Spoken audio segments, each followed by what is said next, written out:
everyone, welcome to our channel. Today we'll be sharing. Stop! Oh my god, you can't laugh. I was just smiling.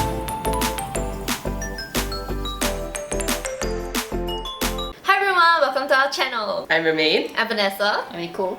And today we'll be covering our shoe choices for our different trainings like easy runs or intervals from the New Balance 2022 collection. Remember to like, subscribe and comment so that we can bring you more than one video a year. Also keep watching for more details of our giveaway. There's no one shoe fits all approach because we all have different running styles and feet types. For example, I'm an overpronator who prefers shoes with stability features. And I myself am a neutral runner, but I require a bit of stability in my shoes as well. I'm also a neutral runner, but I prefer shoes that gives me a bit more cushioning. For easy runs, usually they are done within zone 2 to 3 of your heart rate zone. Depending on how I feel, it could either be the Vongos, which has stability features, or the extra cushion More V4. So I use the Vongo on days that I feel more tired, so the Vongo helps me to keep my gait in check and make sure that I don't overpronate too much. For the longer run days, I especially appreciate the cushion of the More V4. Even though it's considered a neutral trainer, it protects my feet from the extra pounding on the pavement and it gives me enough cushion to last through more than 1.5 hours. This is the AAT V12. It has a very nice colorway which I really love. It's like white. The AAT has a white width and it has really great cushioning, which is all I really need for my easy run. I like to use the 1080. So this is the 1080 V12 and this series has been a staple in the New Balance line for many years. So it's a good cushioning shoe. For those with wide feet, it gives you a bit more wiggle room and it's overall a very comfortable shoe to use. Faster, shorter distance intervals such as 2 to 400s lace up the SC Pacer. So the thin sole and the full-length carbon plate encourages me to have a quick turnover because of its aggressive response, and it allows me to run as fast as my coach would like me to, I think. The Tempo V2 would be my go-to for the shorter and faster intervals. It is meant to be a lightweight trainer. It's coming in at about 221 grams and the foam is really reactive. So it really allows me to pick up the pace. I prefer something a bit lighter but also gives me the cushioning that I like. I'm holding the Rebel V3 Permafrost. So it's a bit special because it doesn't have the traditional shoelace. It has a shoelace lock system instead. And also it has a water resistant outsole, so it comes in handy during our rainy season and you might find your socks a bit drier. My choice for tempo or interval workouts will be the Rebel V3. This shoe is light and it has great cushioning. In my opinion, it's a very versatile shoe. I prefer something that gives me a bit more cushioning. Here we have the SE Trainer, which has a stack height of 47mm, so if you're going to be racing in those competitions with money or elite status, this is a no-no. There's a lot of cushion underneath that gives me a soft, pillowy feel, and this has a full-length carbon plate too. No going too slow in this. My preferred shoe for long intervals or tempo runs would be the AAT.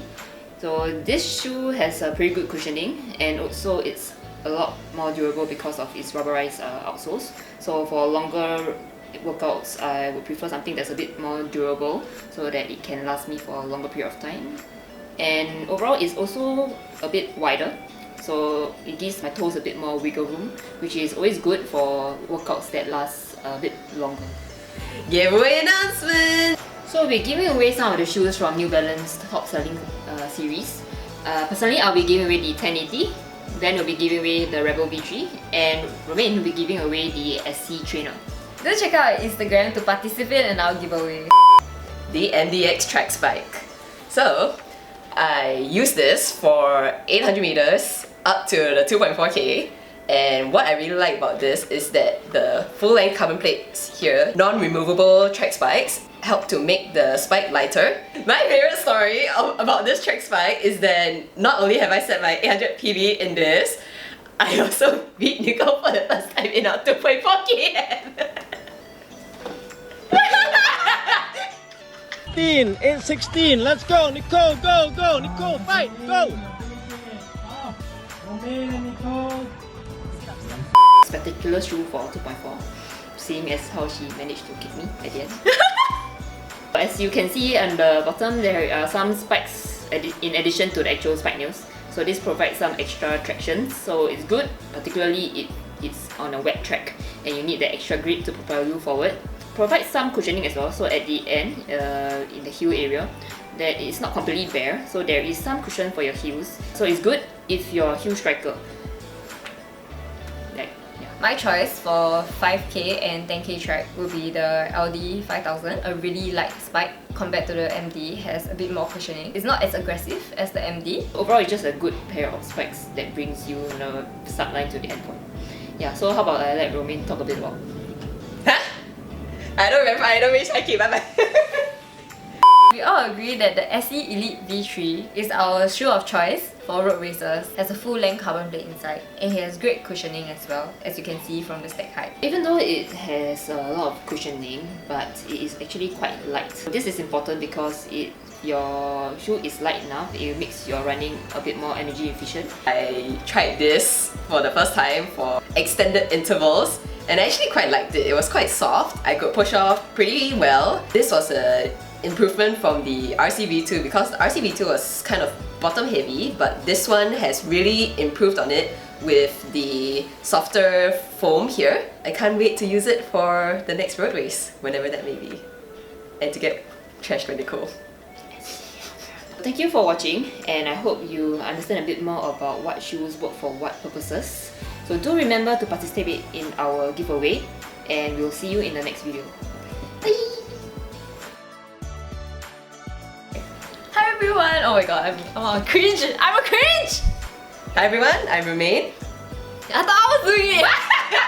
I'm Romain. I'm Vanessa. I'm Nicole. And today, sorry! Do check out our Instagrams for our... I can't believe I read it.